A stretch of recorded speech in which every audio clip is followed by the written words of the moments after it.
setelah arsitektur Islam, ini tentang arsitektur Hindu Buddha di Indonesia. Saya sendiri Wandika Widiantara STMA semester 2 kali. Nah, sebelum masuk ke bangunannya, gitu, kita cerita dulu tentang budaya Hindu dan Buddhanya itu sendiri. Budaya Hindu sendiri itu paling tidak sudah 10 abad telah mempengaruhi kebudayaan Indonesia sebelum pengaruh Islam datang. Kemudian perkembangan Hindu dan Buddha itu sendiri telah mempengaruhi sistem pemerintahan, kepercayaan sosial dan budaya masyarakat juga tampak pada arsitekturnya. Yang sering saya bilang bahwa arsitektur itu bagian dari peninggalan apa namanya, sejarah budaya pada zamannya. Kemudian hal yang paling dominan adalah munculnya arsitektur candi sebagai bentuk pengaruh yang tak terpisahkan. Kemudian candi di Indonesia dapat ditelusuri dari Sumatera, Jawa, dan Bali. Nah, ini banyaknya ada di Sumatera, Jawa, dan Bali ya, candi-candi di Indonesia. Nah, belakangan ini sendiri seperti kalian lihat ini Ganesha ya, jadi Dewa Ganesha. Ini melambangkan ilmu pengetahuan. Kemudian ini masuk ke candi Hindu Buddha. Candi sendiri itu adalah istilah dalam bahasa Indonesia merujuk kepada sebuah bangunan keagamaan berupa tempat ibadah. Jadi berasal dari peradaban Hindu dan Buddha. Bangunan ini digunakan sebagai tempat pemujaan dewa-dewi ataupun memuliakan Buddha. Nah, ini nanti ada banyak sebetulnya fungsi-fungsi candi. Ini akan kita bahas satu persatu. Nah, istilah candi tidak hanya digunakan oleh masyarakat untuk menyebut tempat ibadah saja. Nah, ini kan. Itu ada yang sebagai istana atau keraton, ada yang sebagai pemandian, ada yang sebagai gapura, dan sebagainya. Nih, candi sendiri itu merupakan bangunan replika tempat tinggal para dewa yang sebenarnya. Itu misalnya kita melihat Gunung Mameru, itu karena itu seni daripada arsitekturnya dihias dengan berbagai macam ukiran dan babatan berupa pola-pola hias sesuaikan dengan alam. Kemudian pesan yang disampaikan lewat arsitektur itu berupa relief-relief dan arca-arcanya ini yang bertolak belakang dengan bangunan masjid ya. Jadi di candi sendiri itu banyak terdapat relief-relief ya, sejarahnya daripada pada saat itu ya. Kemudian Borobudur Prambanan dibangun sangat megah, detail, kaya akan hiasan yang mewah, bercerita rasa tentang estetika yang luhur dengan menggunakan teknologi arsitektur yang maju pada zamannya. Masuk ke terminologi istilah candi ya. Jadi, berasal dari kata candika yang berarti nama salah satu perwujudan Dewi Durga sebagai Dewi Kematian. Karena candi selalu dihubungkan dengan monumen tempat perdarmaan atau memuliakan Raja Anumerta yang sudah meninggal. Dan ini contohnya Candi Kidal untuk memuliakan Raja Anusapati. Ini zaman dulu tuh candi yang untuk makam-makamnya para ini para raja-raja gitu ya.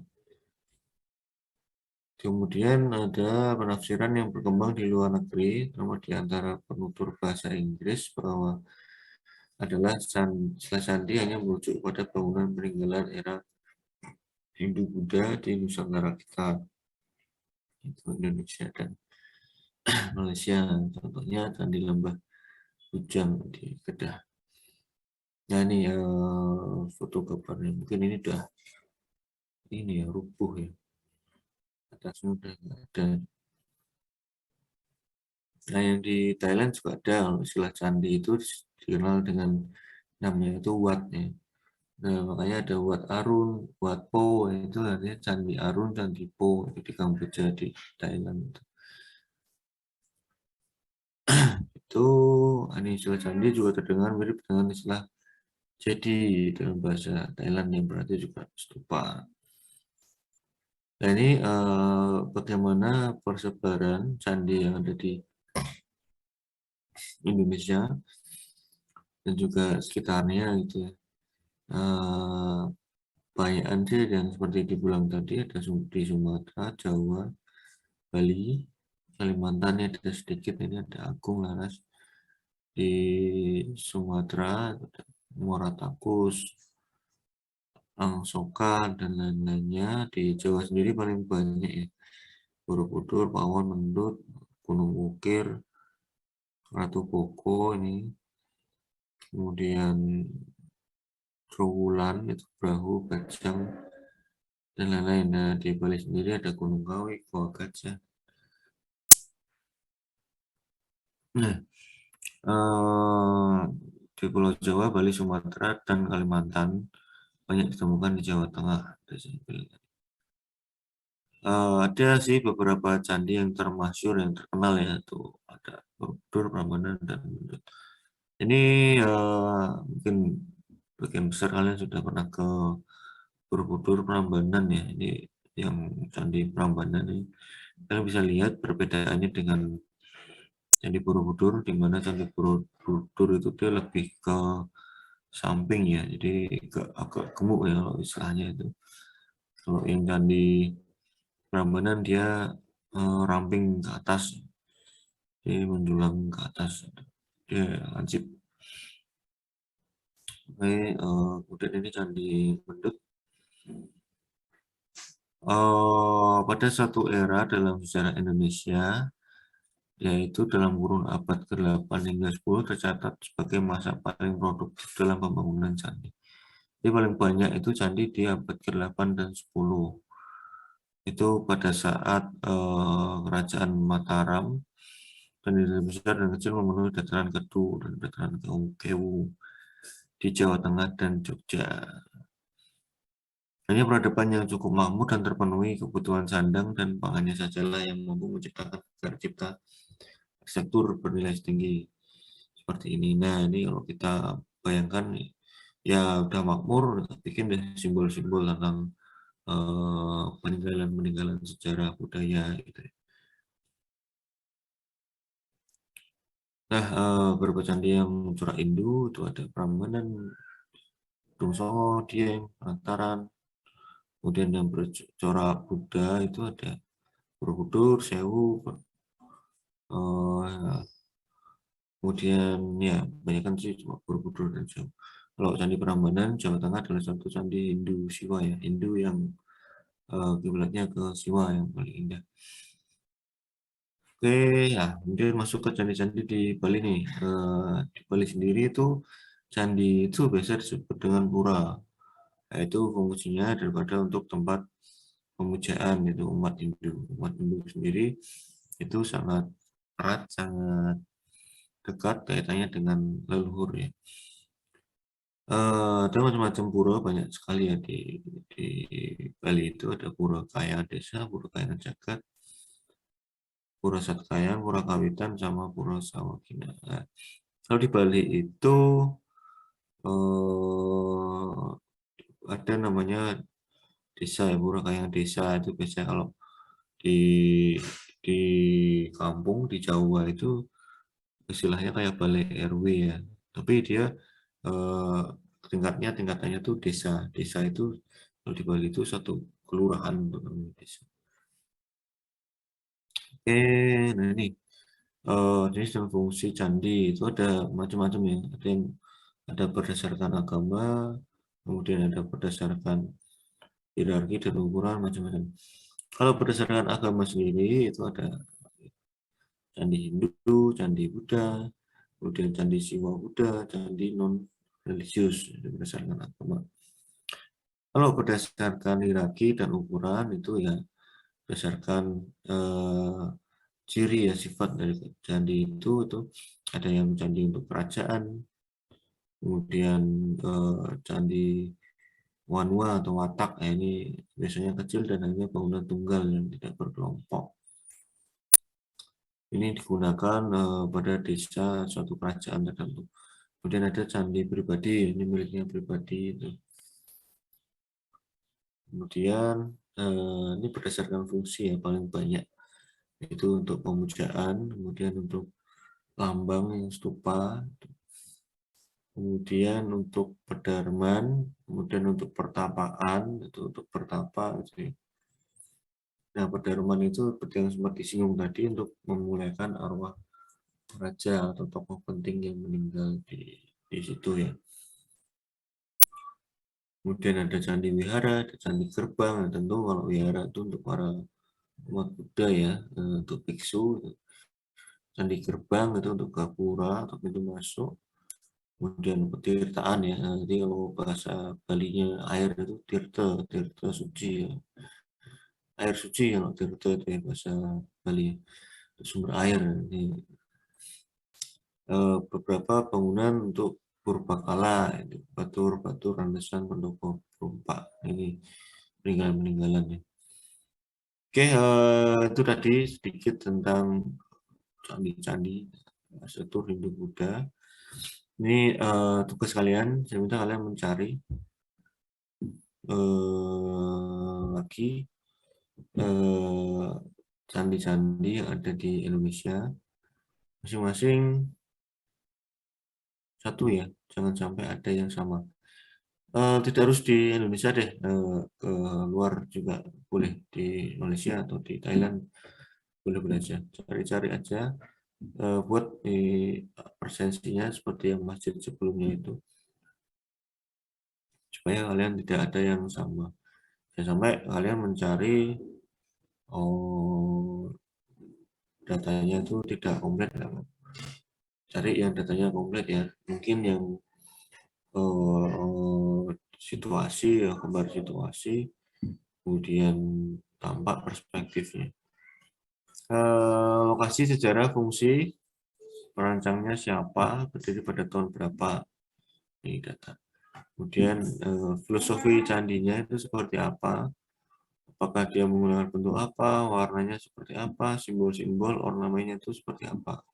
Mungkin nanti banyak sih kalian nanti arahnya ke simbol-simbol ornamennya seperti apa. Kalau di Thailand itu banyak sekali bentuk-bentuknya itu gold gitu ya. Warnanya seperti apa, filosofinya kenapa sih kok dia pakai warna gold gitu. Cari ya. Filosofinya hampir sama tugasnya seperti yang sebelumnya.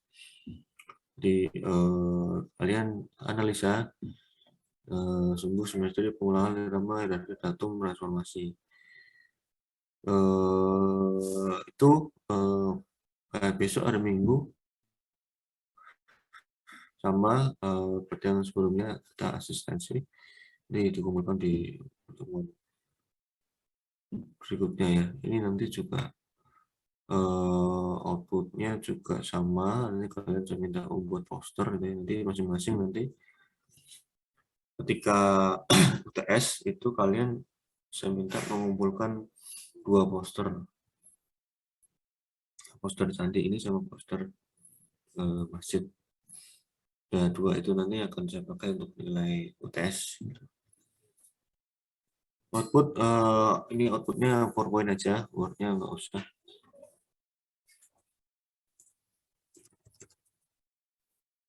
Oke, itu ada yang mau ditanyakan? Izin tanya Pak, itu kalau misalnya poster masjidnya udah selesai bisa langsung dikumpulkan Pak? Oh, posternya kan nanti saya mau lihat dulu kalian bikin poster itu kayak apa. Jadi minggu depan itu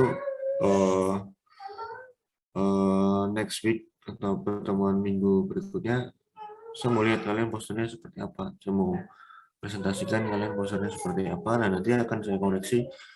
Saya akan beritahu bagaimana cara membuat poster yang bagus. Gitu. Terima kasih Pak. Ya. Ya, kita santai aja, lebih banyak ke ya, materi, tugasnya pun juga saya akan lebih ke banyak ke bagaimana mempresentasikan visual yang bagus ya, terutama poster itu. Penting nanti kalau kalian sudah terbiasa bagaimana melihat bentuk proporsi yang bagus, nanti kan enak, nanti kamu bikin posternya enak, bisa bagus, bikin desain pun juga bagus pada akhirnya nanti. Sebenarnya ilmu ya arsitektur itu basicnya hampir sama dengan ilmu-ilmu desain lainnya ya.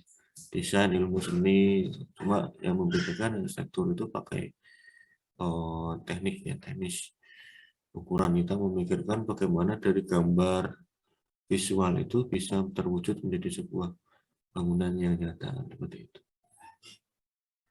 Harapan saya sih itu kalian nanti lulus di mata kuliah TPA 1, kalian sudah dapat ilmu untuk teori dalam mendesain, merancang itu berdasarkan teori decoding, terus kalian bisa merasakan bagaimana ketika kalian masuk atau melihat bangunan itu, wah itu secara visual itu kalian bisa peka itu hierarkinya pasti di sini, pengulangannya ini. Karena kepekaan itu nanti akan melatih kalian dalam memberikan referensi di otak kalian. Jadi kalian sudah peka bagaimana melihat ruangan yang misalnya terlalu ramai, nanti wah bikin sakit mata. Terlalu ramai itu artinya terlalu banyak pattern-pattern yang nggak karuan gitu, bikin sakit mata. Nanti kan itu nanti terbentuk menjadi taste of design kalian. Jadi selera desain kalian nanti masing-masing pasti akan beda-beda nanti. Nah ya ada yang melihat ini menurut saya bagus banget Pak. Ada misalnya Aziz melihat itu, wah norak menurut saya alay gitu. Pasti nanti kan nanti beda-beda. Dan perbedaan itu nanti akan membentuk karakter kalian masing-masing. Nanti karakter dalam mendesain nanti akan kelihatan nanti di situ. Memang prosesnya agak panjang gitu. Ada lagi pertanyaan?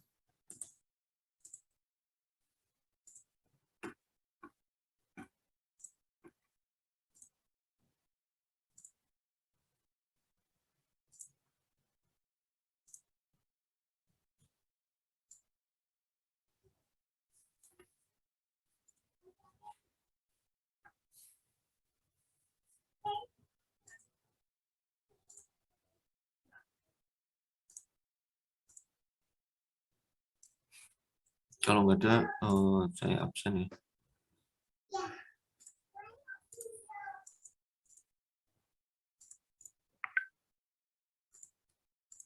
Susmita, ya. Mega, Mega Yulita, nggak ada. NP, Mas Kito.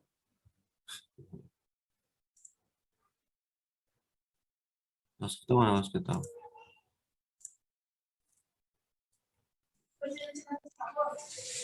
Larasati, Ayu, Anugrah, Andani.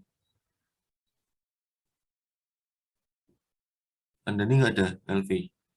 Hadir, Pak. Tadi Waskito hadir, Pak. Ini apa, Bro?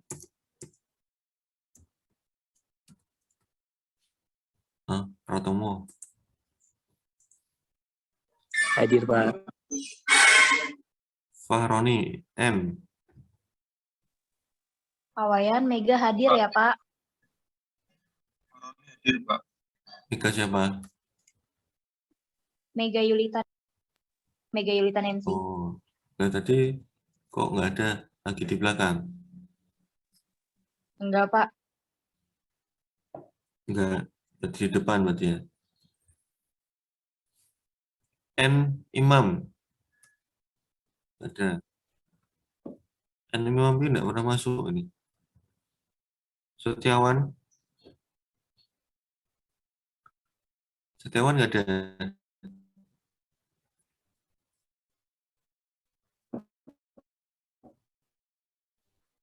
Ali.